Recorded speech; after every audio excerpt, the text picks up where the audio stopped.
A week ago, Microsoft held its Build Developer Conference in its backyard in Seattle. This week, Google did the same in an amphitheater right next to its Mountain View campus. While Microsoft's event felt like it embodied the resurgence of the company under the leadership of Satya Nadella, Google I/O, and especially its various, somewhat scattershot keynotes, fell flat this year. The two companies have long been rivals, of course, but now, maybe more than ever, they are on a collision course that has them compete in cloud computing, machine learning and artificial intelligence, productivity applications and virtual and augmented reality. It's fascinating to compare Pichai's and Nadella's keynote segments. Both opened their respective shows. But while Pichai used his time mostly to announce new stats and a new product or two, Nadella instead used his time on stage to talk about the opportunities and risks of the inevitable march of technological progress that went way beyond saying that his company is now AI first. "Let us use technology to bring more empowerment to more people," Nadella said of one of the core principles of what he wants his company to focus on. "When we have these amazing advances in computer vision, or speech, or text understanding, let us use that to bring more people to use technology and to participate economically in our society." And while Google mostly celebrated itself during its main I/O keynote, Nadella spent a good chunk of time during his segment on celebrating and empowering developers in a way that felt very genuine. "Having spent a few days at both events, I couldn't help coming home thinking that it may be Microsoft that has the more complete vision for this AI-first world we'll soon live in, and if Google has it, it didn't do a good job articulating it at I/O this year." AI first. The area where this rivalry is most obvious, outside of the core cloud computing services, is in machine learning. Google CEO Sundar Pichai noted during his keynote segment that the company is moving from being a mobile-first company to an AI-first one. Microsoft is essentially on the same path, even as its CEO Satya Nadella phrased it differently. Neither company really mentioned the other during its keynote events, but the parallels here are pretty clear.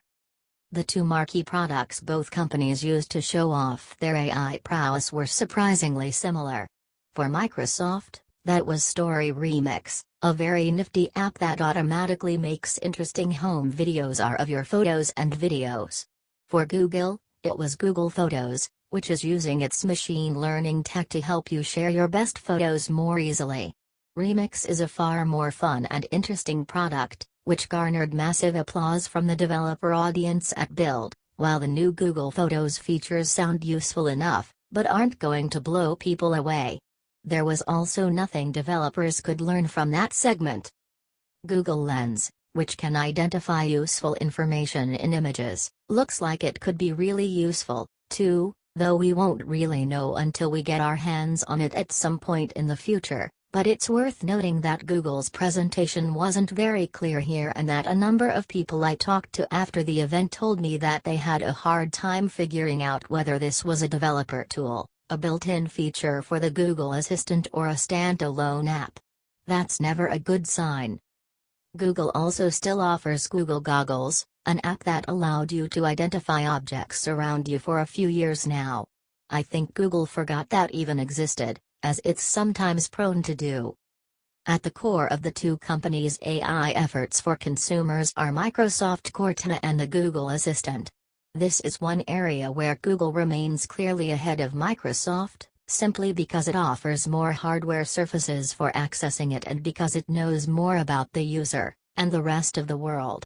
Cortana works well enough, but because it mostly lives on the desktop and isn't really connected to the rest of your devices, using it never comes natural. In the virtual personal assistant arena, Google actually had some interesting announcements, though things like making calls on Google Home fell a bit flat, too, simply because Amazon announced this same feature for its Echo speakers a few days earlier.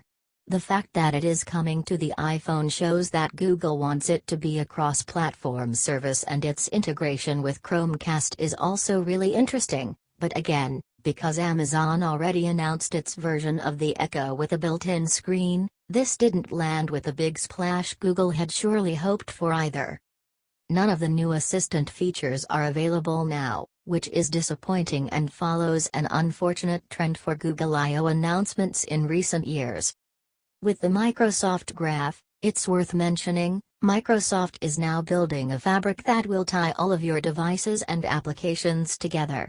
Whether that will work as planned remains to be seen, but it's a bold project that could have wide-reaching consequences for how you use Microsoft's tools, even on Android, in the future. VR/R, real world. Another topic both companies talked about at their events are virtual and augmented reality. Here, both Google and Microsoft are talking about the spectrum of experiences that sit between full augmented reality, or mixed reality as Microsoft calls it, and virtual reality, and at the other end of it is real reality in Google's charts. With HoloLens, Microsoft has a clear lead in standalone augmented reality experiences. That's a $3,000 device, though. Google's current approach is different in that it wants to use machine vision, combined with its Tango technology, to use phones as the prime lens for viewing AR experiences. As for VR, Google this year talked a lot about standalone headsets. Yet while it revealed a few partners, it remained vague about specs, prices and release dates. Microsoft, on the other hand, is currently focusing on tethered headsets from partners like Acer that combine some of its HoloLens technology for tracking your movements with the power of the connected Windows 10 PC. Microsoft is shipping dev kits now and consumers will be able to buy them later this year. Its HoloLens, though, is technically miles ahead of anything Google even showed blueprints of at I/O.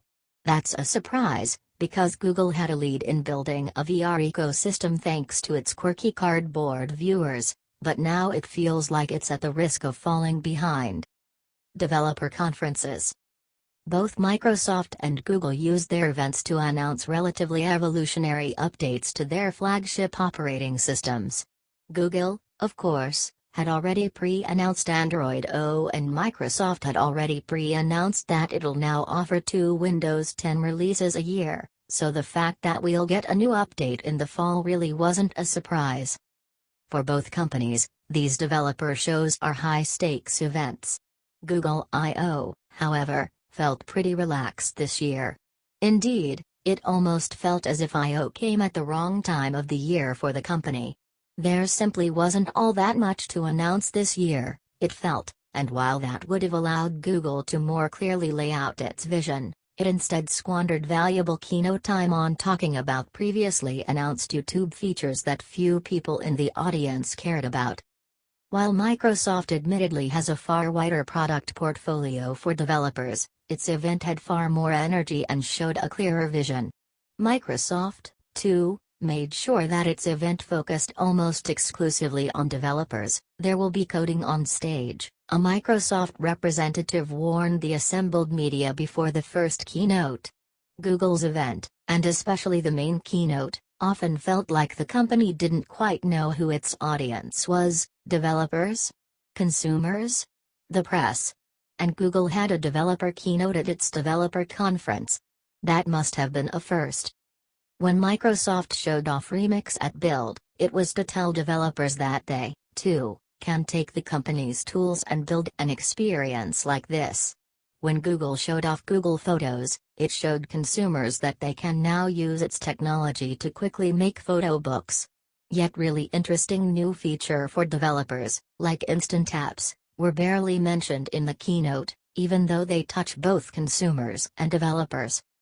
Yet the fact that the addition of Kotlin as a first-class language for Android development got more applause than any other announcement at the show clearly shows what the core audience is. In the press boxes, that announcement mostly resulted in blank stares, of course. So to be blunt, I/O was relatively boring this year. There was no new hardware, no major new developer tools, no big new consumer product, very few new tools and almost no products that developers or consumers can use right now, and not even a full name for Android O. Maybe this kind of annual cadence for developer conferences simply doesn't work anymore now that technology moves way too fast for annual updates, but it also remains the most effective tool to bring a developer ecosystem together under one roof, or tents, in Google's case. State your case and lay out your vision. This year, Microsoft did a better job at that.